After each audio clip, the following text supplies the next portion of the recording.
رانی کو آج بھی بے دورہ پڑا تھا اور مجھے تایا اور تائی کے ساتھ مجبوراً اسے سنبھالنا پڑا۔ وہ ہر دوسرے تیسرے دن پتہ نہیں یہ ڈرامہ کیوں کرتی ہے، اسے کون سا مزہ آتا ہے ایسا ڈرامہ کرتے ہوئے۔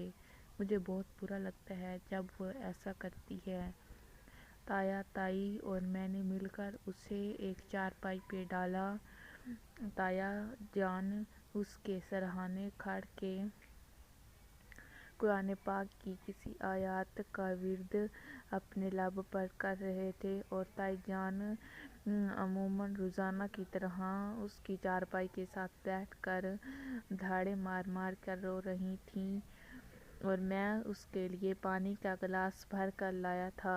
وہ چارپائی پر اس طرح سے پڑی ہوئی تھی، اپنے دانت آنکھیں چبائے کہ کسی کو دیکھ ہی نہ رہی ہو۔ جب میں نے اسے کے منہ کے ساتھ پانی کا گلاس لگایا تو اس نے جھپٹ سے وہ دست کا گلاس میرے ہاتھ سے دھتکار دیا اور وہ نیچے جا گرا۔ مجھے بہت غصہ آیا۔ وہ ٹیڑھا میڑھا گلاس دور جا پڑا۔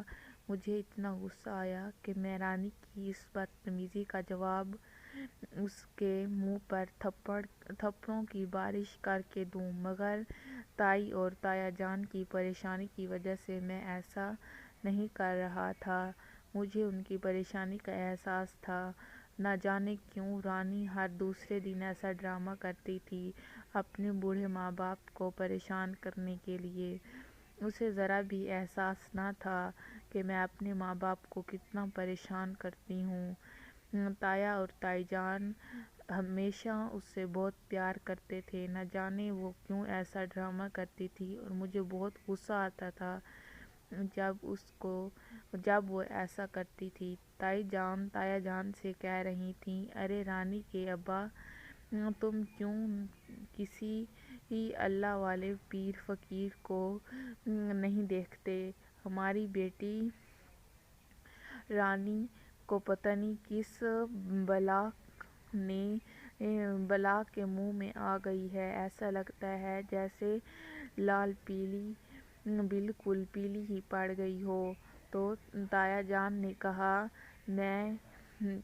تم جانتی تو ہو کہ اپنے گاؤں میں اور دوسرے گاؤں میں نے پورے پیر فقیر کوئی ایسا نہیں چھوڑا جس کے پاس رانی کا علاج نہ کروایا ہو۔ تم جانتی ہو ہم بہت ہی غریب آدمی ہیں، بہت ہی غریب اور تازی کر کے کھانے والے ہیں۔ نہ جانے ہماری بیٹی کس آفت کے منہ میں آ گئی ہے، ہماری معصوم بچی کو پتہ نہیں کس کی نظر لگ گئی ہے۔ میں جانتا تھا کہ رانی کو کیا ہے اور وہ کیا چاہتی ہے، مگر تایا جان اور تائی جان کے لحاظ سے میں نہیں کہتا تھا۔ تایا جان نے تائی جان سے کہا، میں کل ہی رانی کو شہر لے جاؤں گا اور وہاں پر کسی اللہ والے پیر فقیر کو دکھاؤں گا، انشاءاللہ وہ ضرور ٹھیک ہو جائے گی۔ اور رانی کے جو پیٹ میں پیڑ تھی وہ بھی یہی تھی کہ وہ شہر جائے اور ایک دفعہ ٹھیک ہو کر آئے تو اپنی ہر بات منوائے اور دوبارہ شہر جا کر پڑھے۔ کل صبح وہ تایا جان کے ساتھ شہر جائے گی۔ مجھے بہت غصہ آتا ہے جب وہ ایسا مکر کرتی ہے، نہ جانے وہ مکر کرتی ہے یا سچ، مجھے اس کی ہر ایک بات بری لگتی ہے۔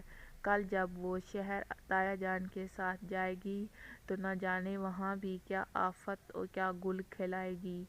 مجھے بھی تایا جان کے ساتھ اسے سنبھالنا پڑے گا۔ اس کے اس نوٹنکی ڈرامے میں پتہ نہیں اسے کیا مزہ ملتا ہے۔